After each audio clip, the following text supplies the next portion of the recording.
अब हम चलते हैं एक बार फिर से शाहनवाज हुसैन जी के पास, क्योंकि वो बीजेपी के नेता भी हैं और बिहार से भी आते हैं और बिहार को बहुत अच्छी तरीके से समझते हैं। शाहनवाज जी, आपका स्वागत है। सबसे पहले तो आपका स्वास्थ्य कैसा है, क्योंकि आप भी कोरोना वायरस के शिकार हो गए थे और अभी लोग कह रहे हैं कि नीतीश कुमार भी कोरोना वायरस के ही शिकार हुए हैं। अभी डोनाल्ड ट्रंप के बाद दूसरी कैजुअलिटी नीतीश कुमार की है। नहीं, ऐसा नहीं है। ये सही है कि मैं स्वस्थ हूँ, निगेटिव हो गया हूँ, आ गया हूँ। शुरू में प्रचार में था, फिर वहाँ से बीमार हुआ था, लेकिन ठीक हूँ। कोरोना को हमने हराया है और बिहार में भी हम आपके स्क्रीन पर अगर भरोसा करें तो 112 प्लस के साथ मैं आपसे बात कर रहा हूँ। सुधीर जी, मैं सुबह देख रहा था जब आप आए तो किसी ने कहा कि सुधीर जी आए तो कम हो गया, लेकिन मैं तो देख रहा हूँ सुधीर जी के से बात करते हुए 112 प्लस बीजेपी हो गई जी। तो मैं बहुत सारी वोट में लेके आया बनाएंगे। ये सही है कि जब हम चुनाव में जाते हैं तो कई बार लोगों को लगता है, देखिए हम सरकार में हैं, कोरोना एक संकट तो है ही, उससे जो नाराजगी होगी वो कौन झेलेगा? विपक्ष में तो नहीं झेलेंगे। तो कोरोना को लेकर या बाढ़ को लेकर जो नाराजगी होती है वो जिनसे उम्मीद होती है, जिनसे लोग राजी होते हैं, उन्हीं से नाराज होते हैं। आरजेडी से तो 15 साल से लोग नाराज हैं, राजी हमसे हैं। तो जो थोड़ा बहुत ऊपर नीचे सीटों का दिख रहा है, कई जगह उम्मीदवारों के बारे में राय अलग होती है, सरकार के बारे में राय अलग होती है। ज़मीन पर, क्योंकि हम लोग ज़मीन पर चुनाव लड़ने वाले लोग हैं, हम जानते हैं कि कई बार बहुत अच्छी भी हवा हो तो जो लोकल लोग होते हैं वो कहते हैं गली के वजह से नाराज़ हो जाते हैं। वो नहीं देखते कि कोई बहुत बड़ी बातें हैं। अगर ऐसा होता तो 500 की 500 सीट हमें जीतनी चाहिए। हमारे पास नेता नरेंद्र मोदी सबसे अच्छा, हमारी नीति सबसे अच्छी, लेकिन कई जगह हम लोग विरोध में, हमारे यहाँ कई विरोधी भी जीतते हैं। तो ऐसा थोड़ी, अगर वो जीतते हैं तो वो पूरा इलाका हमारे खिलाफ है। इसलिए मैं मानता हूँ कि कोरोना को लेकर थोड़ा बहुत नाराज़गी रही होगी, क्योंकि वो कोरोना को कोई भी सरकार, दुनिया की कोई सरकार हैंडल करेगी तो वो राज़ी नहीं हो सकते लोग, क्योंकि ये एक अलग तरह का संकट है। लेकिन फिर भी बिहार में जिस तरह से नरेंद्र मोदी जी की साख पर, रसूख पर और नरेंद्र मोदी जी की बात पर लोग वोट कर रहे थे, तो हम लोग कह रहे थे कि वहाँ एक ही था, मोदी है तो भरोसा है, मोदी है तो मुमकिन है, मोदी है तो बीजेपी को कोई हरा नहीं सकता। और ये हमने गठबंधन की राजनीति के साथ राजनीति की है, वहाँ पे ईमानदारी से राजनीति की है। हमने जेडीयू को भी पूरा सपोर्ट किया है, लेकिन हमारा परफॉर्मेंस थोड़ा सा ज़्यादा अच्छा लग रहा है। हमें उम्मीद है कि जेडीयू का भी परफॉर्मेंस अच्छा होगा और बिहार में हम सरकार बनाएंगे, इसमें कोई शक नहीं। क्या क्या नहीं कहा गया हम लोगों के बारे में, क्या क्या नहीं चर्चा की गई। भारतीय जनता पार्टी के बारे में जो मधु किशोर कह रही थी, सही है, कैसे कठोर शब्दों का उपयोग लोग आकर करते हैं, क्या क्या कह देते हैं। मोदी जी के बारे में क्या बातें कह दी। और नीतीश कुमार जी एक संयम वाले व्यक्ति हैं, उनको ऊपर भी जिस तरह प्लानिंग के साथ उनकी सभा को डिस्टर्ब किया गया जी, हंगामा करवाया गया, कभी आलू फेंके गए, कभी प्याज फेंके गए। लेकिन बिहार की जनता ने अभी जो मुझे लग रहा है कि 112 हमें आप दिखा रहे हैं और हमारे विरोधी 106 पे हैं, हम ये नहीं कहते 2/3 प्राप्त करेंगे, लेकिन मैजिक फिगर तक भारतीय जनता पार्टी का गठबंधन पहुंच जाएगा, इसमें कोई शक नहीं। शाहनवाज जी, इससे पहले कि मैं अमन के पास दोबारा जाऊं और अमन एक विस्तृत टैली बताएंगे, लेकिन आपसे ये जानना चाहता हूं कि तेजस्वी भी आपकी बिल्कुल बगल में आकर खड़े हो गए हैं। तो तेजस्वी यादव ने जो इतना अच्छा प्रदर्शन किया है, जब आप चुनाव प्रचार में गए थे तो आप तेजस्वी के जोर को वहां पर महसूस कर पाए थे? क्योंकि आप तो पहचान लेते हैं, सूंघ लेते हैं बड़े नेता जो हैं कि किसका कितना जोर है। तो तेजस्वी की सफलता के पीछे क्या कारण हो सकता है? नहीं, देखिए, जो सरकार से नाराज वोट होता है, विकल्प वही थे।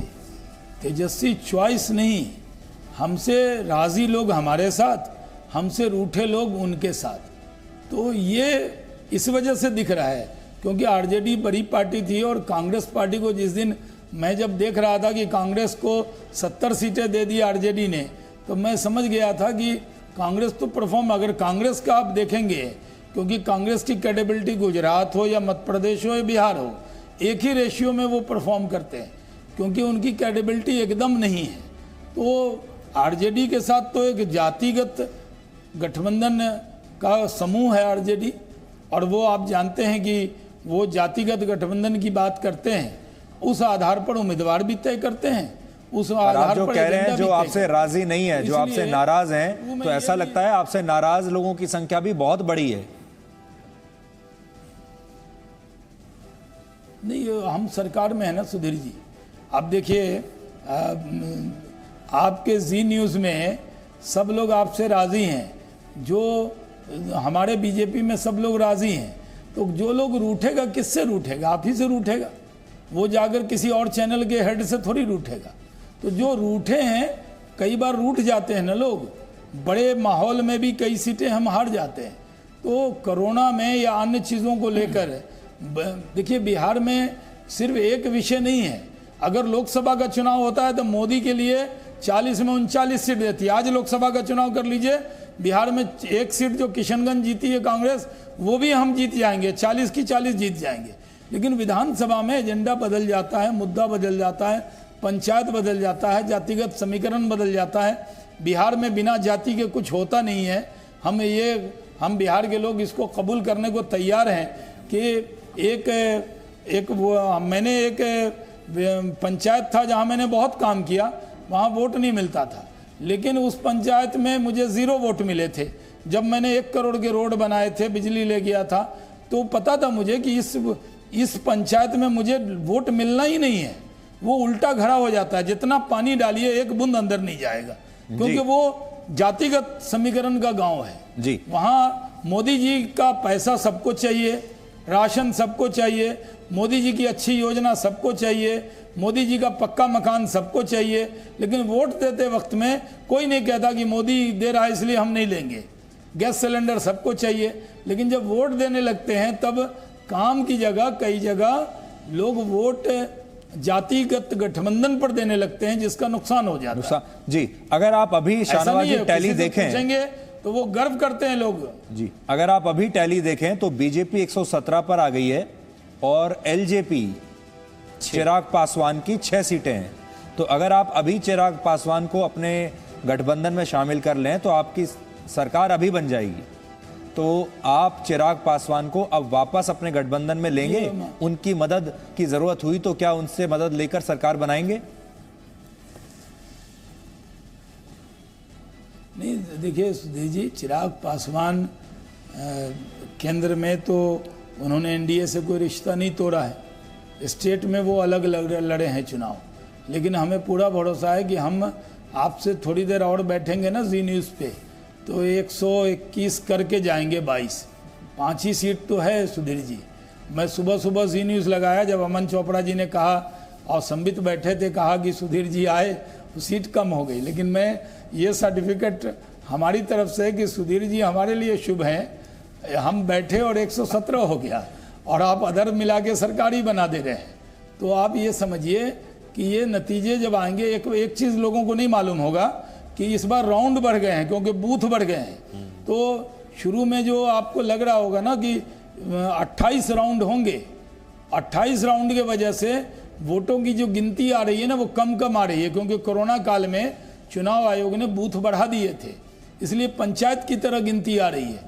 ये नतीजे ऊपर नीचे और होंगे जी। हम पिछली बार जी न्यूज़ पे बैठे थे और हमारे कुछ कार्यकर्ता ने जश्न मना लिया था और बाद में हम लोग बधाई भी ले रहे थे, लेकिन चुनाव हार गए थे बिहार में। इसलिए जल्दबाजी नहीं है, आत्मविश्वास है कि नरेंद्र मोदी जी के नाम पर जिस तरह से लोगों में उत्साह मैंने देखा, नरेंद्र मोदी पर जो भरोसा है, कोरोना है, संकट है, बाढ़ है, कुछ भी है, मोदी है तो हमारा कुछ नहीं बिगड़ेगा। ये गरीब के मन में ऐसा भाव है कि नरेंद्र मोदी है तो मेरे घर का एक बेटा देश का प्रधानमंत्री है, वो मुझे भूखा नहीं मरने देगा। एक वीडियो बहुत वायरल हुआ था जिसका जिक्र नरेंद्र मोदी जी ने भी किया था कि गरीब का कि अनाज दे छे मोदी, मकान दे छे मोदी, सब कुछ दे छे मोदी, अब वोट ककरा देवे हम। ये बिहार की भाषा में वो महिला ने कहा था। जी, तो जी। यानी सब कुछ देते मोदी हैं तो वोट किसी और को क्यों देंगे। इसलिए जहां पर भी हमारा कमल को थोड़ा ये सही है कि जहां कमल है या तीर है तो हम मिलकर लड़े हैं, उनको भी हमारा मोदी जी की सभाओं का लाभ हुआ है। और नरेंद्र मोदी एक फैक्टर है, जिस तरफ मोदी हैं वहां सब कुछ है, जिस तरफ कांग्रेस है वहां कुछ नहीं है। जी, अभी आपने जो कहा ना कि मैं आपके लिए शुभ हूं, अब आपने मेरा बहुत नुकसान कर दिया। अब आप देखिएगा, जैसे ही आपने कहा मैं आपके लिए शुभ हूं, अब मेरी ट्रोलिंग शुरू हो जाएगी। नहीं, वो आपकी ट्रोलिंग देखिए, जिन्होंने आपको ट्रोल करना है ना सुधीर चौधरी जी, मैं आपको बचपन से जानता हूं, हम आप 25 साल से एक दूसरे को जान रहे हैं, तो मैं ये मानता हूं कि आपकी वो ताकत है, ट्रोलिंग सुधीर चौधरी की ताकत है। अगर आप ट्रोल ना हो तो उनका खाना न पचे। सुबह उठ के सुधीर चौधरी को ट्रोल करना है, जो मुल्क से मोहब्बत की बात करेंगे उनको ट्रोल करना है। कुछ लोगों ने तो ये आपके लिए वो काम कर रहे हैं, आप इससे कभी घबराए मत करें। कुछ लोग, जैसे मैं कोई फेसबुक पे पोस्ट डालता हूँ या ट्विटर पे, मुझे पता है कि विरोध करने वालों का नाम देखता हूं तो मुझे पता लग जाता है इसने तो गाली लिखनी। अगर वो गाली ना लिखे तो क्या होगा, देखिए 1 सीट और बढ़ गई, 118 हो गए हम जी। तो इसलिए मैं कहता हूं जिन्होंने जो राय बनानी है वो राय बनाएंगे। आप इस मुल्क के लिए बात करते हैं, आपका प्रोग्राम लोग देखते हैं, आपको मालूम है आपकी टीआरपी आती है, डीएनए देखने वाले, आपको गाली देने वाले ज्यादा लोग देखते हैं आप सुधीर चौधरी क्या दिखा रहे हैं। तो आप ये मत मानिए, वो आपके व्यूअर हैं। आप जैसे हम जनता से, जो बाइडेन ने कहा ना, जिसने वोट दिया उसका भी शुक्रिया, जिसने नहीं दिया, तो हम भी ये मान रहे हैं कि जिन्होंने हमें वोट नहीं दिया हम उसका शुक्रिया अदा करते हैं। तो आप भी ये मानिए कि जो आपको ट्रोल करते हैं वो कोई और प्रोग्राम नहीं देखते, वो आप ही को देखते हैं। फिर देखकर उसमें एक एक वो शब्द चुनते हैं, कहाँ सुधीर चौधरी को पकड़ा जाए, तो हम लोग उसको बहुत मजे के साथ देखते रहते हैं। जी, चलिए, अच्छा है। मैं उम्मीद करता हूं देश के लोग भी इस वक्त सुन रहे होंगे आपको। आलोक मेहता जी कुछ कहना चाहते हैं, आलोक जी के पास चलते हैं। जी आलोक जी। सुधीर जी, मैं बहुत दिनों से सुन रहा था और बिल्कुल शाहनवाज भाई ने कहा, आपने और हमने उनको देखा है ना, वो वर्कर की तरह रहे और आज भी उसी तरह से लोगों को जोड़े रखते हैं। असल में मैं, अब चूंकि अमित मालवीय जी भी जुड़े हुए थे और राकेश जी, मैं दोनों बातें थोड़ा जोड़ना चाहता था। देखिए, असली समस्या कुछ हद तक डिजिटल की भी आई है। ये सही है कि डिजिटल में बहुत ज्यादा लोगों तक पहुंच होती है, लेकिन जब कार्यकर्ता, चूंकि संघ की भी बात हुई, बीजेपी की बात हुई, जो लोग जमीनी हैं, देखिए स्कूटर पर शाहनवाज भाई को अभी आप कहेंगे तो वो आपके साथ स्कूटर पर बैठ जाएंगे, आप भी उसी तरह स्कूटर पर रिपोर्टर के साथ चले जाएंगे। बीजेपी में ये जो अभी ज्यादा सीटें और मिल सकती थी या मिल सकती हैं, या दूसरी पार्टियों को भी, जेडीयू, हुआ यह है कि आप देखिए कि उन्होंने सोचा कि यदि मोदी जी फेसबुक पर जा सकते हैं, मोदी जी यदि फोन पर कर सकते हैं, सुधीर चौधरी जी 10-50 करोड़ लोगों तक पहुंच सकते हैं, तो विधायकों ने और कार्यकर्ताओं ने यही मान लिया। कोरोना काल में भी दिल्ली में मनोज तिवारी जी थे, मैं उनका बड़ा आदर करता हूं, बड़ा स्नेह करता हूं, गाते बहुत अच्छा है, लेकिन आप दिल्ली में भी, आपने भी रिपोर्टर से देखा ना, क्या बिहार और यूपी के या मुंबई में जितने बड़े पैमाने पर उनकी सहायता लेबर की करना चाहिए थी, घर से न निकलना अलग बात है, उनके खाने का, पीने का, रहने का, यदि ज्यादा सही ढंग से मदद होती तो आज बीजेपी और जेडीयू को वो दुर्दशा, मतलब कुछ हद तक मैं मानता हूं कि उतनी बड़ी सफलता नहीं है जितना उन्होंने काम किया था मोदी जी ने। तो निर्भरता केवल ये जो होता है ना कि हमने डिजिटल पे कर दिया इसलिए हम पहुंच गए लोगों तक। देखिए, आज भी ऐसे लाखों लोग मिलेंगे जो मोबाइल पर अपनी काम की भाई बहन से बात कर लेंगे, लेकिन वो कोई राजनीतिक बातें, उस पर खबरें नहीं ज्यादा देखते हैं। सामान्य रिक्शा वाला, दिल्ली में मैं आज भी रिक्शे में भी जाता हूं, तो वो उससे काम नहीं करता, उसको अभी भी पता नहीं आयुष्मान भारत कैसे मिलेगा मुझे। तो ये जो वर्कर कट गया, दिल्ली में भी इसलिए चुनाव हारे हैं बहुत बुरी तरह, मनोज तिवारी जी माफ करेंगे, दिल्ली में उनका वर्कर कहीं भी नहीं दिखाई देता, आज भी नहीं दिखता। और ऐसी स्थिति में बिहार में तो ठीक है, जो कि जिसको कहा गया किसान को यदि उनको मिल गया, जो मधु जी ने कहा उनको मिल गया, लेकिन डिजिटल के भरोसे रहेंगे। संघ के लोग चना खा के, कुशाभाऊ ठाकरे ने मोदी जी को स्कूटर पर जाते हुए अपना ढूंढा है। मध्य प्रदेश में कई नेताओं को, कुशाभाऊ ठाकरे को मैंने देखा था, वो हमेशा स्कूटर पर जाकर के देखते कौन अच्छा उम्मीदवार है। अब कौन आपको ऐसे उम्मीदवार दिखते, नेता दिखते हैं जो कहीं स्कूटर पर जा रहे हों, कभी रिक्शे में भी चल रहे हों, कभी और लोगों से बात करते हो। विधायक तो अपने को प्रधानमंत्री से बड़ा समझने लगता है, वो मुंह नहीं दिखाता कभी। कारपोरेटर, दिल्ली की कारपोरेशन ने तो बर्बाद ही कर दिया है दिल्ली को जी। तो इसलिए मुझे ऐसा लगता है, आप जब हम लोग बात कर रहे हैं बिहार की, तो बिहारियों को दिल्ली और मुंबई में भी रहने वालों को प्रोटेक्शन देना चाहिए, उससे समस्या उनकी रोजगार की वहां भी जाके खत्म होगी।